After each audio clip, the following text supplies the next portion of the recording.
Hello student, मैं विष्णु दिवाकर। आज की वीडियो में हम बात करने वाले हैं यूनिवर्सिटी ऑफ दिल्ली की जो बीए प्रोग्राम माइनर पेपर और पेपर सेकंड डिसिप्लिन ए और paper third discipline B semester 1 से जो आपकी बुक है शिक्षा की मूलभूत संकल्पना एवं विचार, जिसको हम इंग्लिश में जानते हैं basic concept and ideas in education.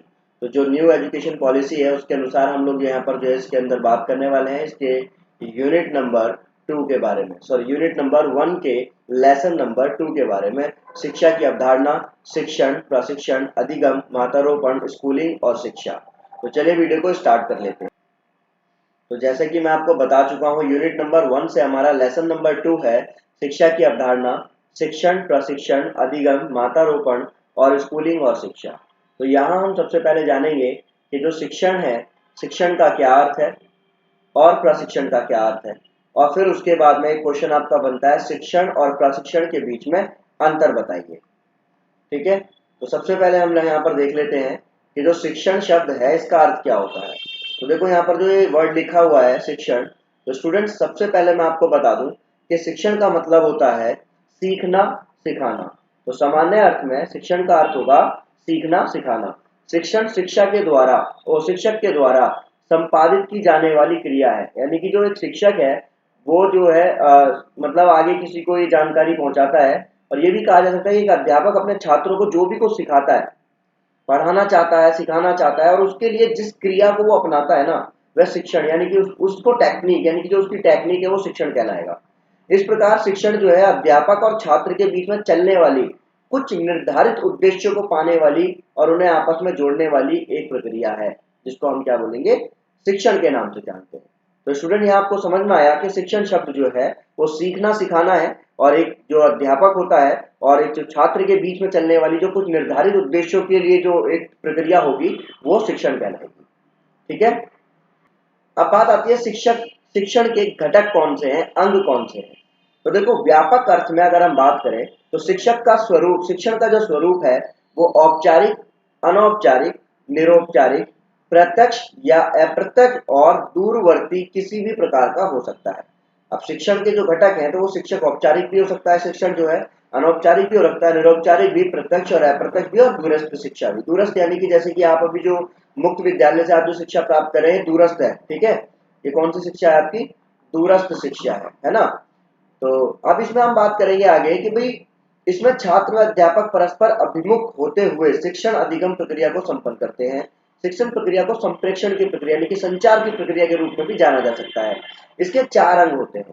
अब ये 4 अंग कौन कौन से हैं जी, वक्ता, श्रोता, माध्यम और सूचना। अब ये आपस में एक दूसरे पे कैसे जुड़े हुए हैं, तो यहाँ पर मैं एक डायग्राम है, यहाँ पर ये हम इससे आपको समझा देते हैं। जैसे कि शिक्षण के 4 प्रमुख अंग हैं। पहला कि भाई कोई एक व्यक्ति है, ठीक है, कोई एक व्यक्ति है। अब हमने क्या देखा कि ये जो व्यक्ति है ये वक्ता है, इसने कोई बात बोली, ठीक है, इसने कोई बात बोली। अब यहाँ पर एक और व्यक्ति है, ठीक है, यहाँ पर एक और व्यक्ति है। अब इसने जो बात बोली है वो बात जो है श्रोता यानी कि ये सुन रहा है ना, सुनने वाला, तो श्रोता तक पहुंची। वक्ता यानी कि बोलने वाला, ठीक है, बोलना। तो इसने कुछ बोला और इसने कुछ सुना। अब माध्यम क्या है कि भाई इसने जो है ना मोबाइल फोन का इस्तेमाल किया, ठीक है, इसने मोबाइल फोन का इस्तेमाल किया। अब इसने क्या मोबाइल फोन का इस्तेमाल किया कि इसने बताया कि भाई दिल्ली यूनिवर्सिटी के जो एग्जाम्स हैं वो आपके 28 तारीख से स्टार्ट है, ऑनर्स वालों के 4 तारीख से स्टार्ट है, प्रोग्राम वालों के। तो ये क्या थी, ये सूचना थी।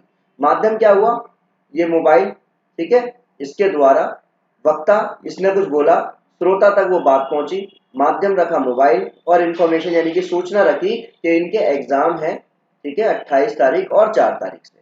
तो समझ में आया होगा आपको। आगे चलते हैं।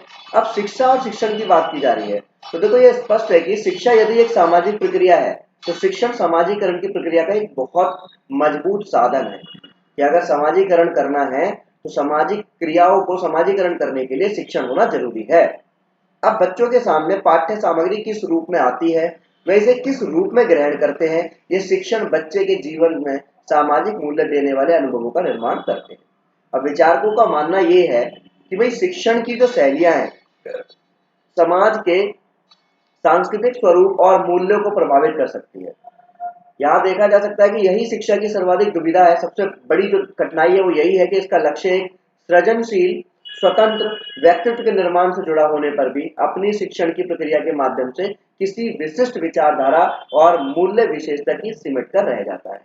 तो क्या बोला गया है कि शिक्षा की जो सर्वाधिक यानी कि सबसे बड़ी जो दुविधा है वो क्या है, जो इसका लक्ष्य है ना, वो स्वतंत्र व्यक्ति के निर्माण से जुड़ा होने पर भी, यानी कि वो व्यक्ति के निर्माण से जुड़ा हुआ है पर फिर भी कहीं ना कहीं वो अपनी प्रक्रिया के माध्यम से किसी विशिष्ट विचारधारा और मूल्य विशेषता की सिमट कर रह जाता है।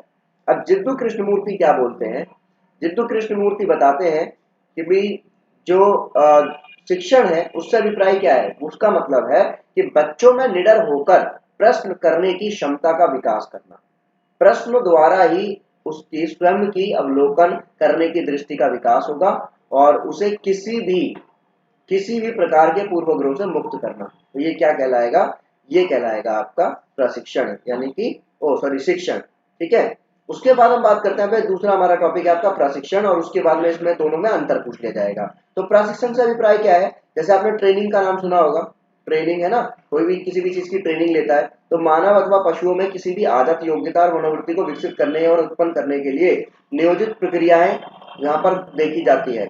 बड़े अर्थ में देखेंगे तो मानव शिशुओं का शिक्षण एवं पोषण, प्रशिक्षण मनुष्य के व्यवहार के रूपांतरण और संशोधन से संबंधित है। संशोधन यानी कि बदलाव से, कि जो आपने सीखा है उसके अंदर जो भी बदलाव लाया जा रहा है वो सब प्रशिक्षण कहलाता है। शिक्षण की तुलना में प्रशिक्षण का दायरा बहुत सीमित होता है, औपचारिक होता है। इसके अंदर किसी विशिष्ट लक्ष्य को सामने रखकर छात्र को उस क्रिया का जिसमें उसे प्रशिक्षित किया जाना है बार बार इतना अभ्यास कराया जाता है कि वह क्रिया का कार्य अपनी उसकी आदत बन जाए। जैसे कि कोई आप कहीं गए, आपने CCE का कोई कोर्स किया, कॉल सेंटर एग्जीक्यूटिव, आपको इस कोर्स में क्या कराया गया, आपको इसमें एक ट्रेनिंग दी गई, आपको प्रशिक्षण दिया गया कि किस तरीके से हमारे को कस्टमर से बात करनी है। तो ये सब चीजें किसमें आती हैं, ये सारी चीजें आपकी आती है प्रशिक्षण के अंदर, है ना। तो यहाँ पर देखो क्या बोला गया कि प्रशिक्षण किसी व्यक्ति को विशिष्ट निर्देशों बार बार अभ्यास के द्वारा एक पूर्व निर्धारित निश्चित ढांचे में डालता है और इसमें विवेक, तर्क आदि का अपेक्षाकृत कम महत्वपूर्ण स्थान माना जाता है। तो ये हो गया हमारा प्रशिक्षण। अब बात आती है कि भाई हमने जो है अभी हमने शिक्षण और प्रशिक्षण के बारे में पढ़ा कि शिक्षण क्या है, प्रशिक्षण क्या है। अब क्वेश्चन अगर आपका बनता है तो ये आएगा कि भाई शिक्षण और प्रशिक्षण के अंतर्गत अंतर बताइए, क्या अंतर है।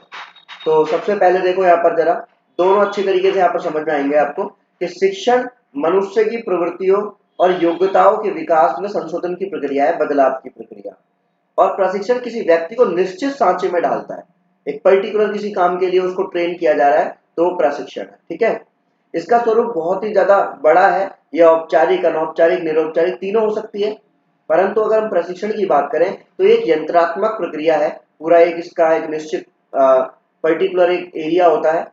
यह एक विवेकशील और तर्कपूर्ण प्रक्रिया मानी जाती है। शिक्षण में मानवीय पक्ष और चिंतन अधिक प्रबल होता है, इसमें मानवीय पक्ष और चिंतन जो है बहुत ज्यादा एक्टिव होता है। और प्रशिक्षण के समय प्रशिक्षार्थी की अंत क्रियाएं सामान्य तौर पर भौतिक वस्तुओं से होती है। अब शिक्षण जो जीवन भर चलने वाली प्रक्रिया है, प्रशिक्षण क्या है, समय आधारित। क्योंकि देखो भाई अगर आप कहीं जॉब पर जा रहे हो तो 3 महीने की ट्रेनिंग, 2 महीने की ट्रेनिंग, 1 महीने की ट्रेनिंग, 4 महीने की ट्रेनिंग, 6 महीने की ट्रेनिंग, तो ये प्रशिक्षण में आता है। ठीक है, शिक्षण पर विचारधाराओं और ज्ञान के वर्चस्व होने की संभावना अधिक होती है, ज्ञान का वर्चस्व ज्यादा होता है इसके अंदर, जो कि आपको स्टार्टिंग से सब सिखाया जा रहा है। इसमें ज्ञान का अभाव कम होता है क्योंकि आप जिस फील्ड में हो आप उसी फील्ड के बारे में ही तो आप शिक्षा ग्रहण कर रहे हो। शिक्षण का स्वरूप परिस्थितियों के अनुसार परिवर्तित होता रहता है, चेंज हो जाता है, पर प्रशिक्षण का स्वरूप सामान्यतः सार्वभौमिक ही रहता है, जैसा सबके लिए वैसा ही है। इसमें कोई ऐसा चेंज नहीं होता है कि आपको अलग से कोई ट्रेनिंग दी जाएगी, सबके साथ में ट्रेनिंग वही सेम दी जाएगी। तो ये आपका जो है इसके अंदर जो यूनिट नंबर 1 था आपका, और यूनिट नंबर 1 में से लेसन नंबर 2 का वीडियो का पार्ट नंबर 1। ठीक है, अब इसका जो है दूसरा पार्ट मैं आपको नेक्स्ट उसमें बनाकर देता हूं आपका। Thanks for watching.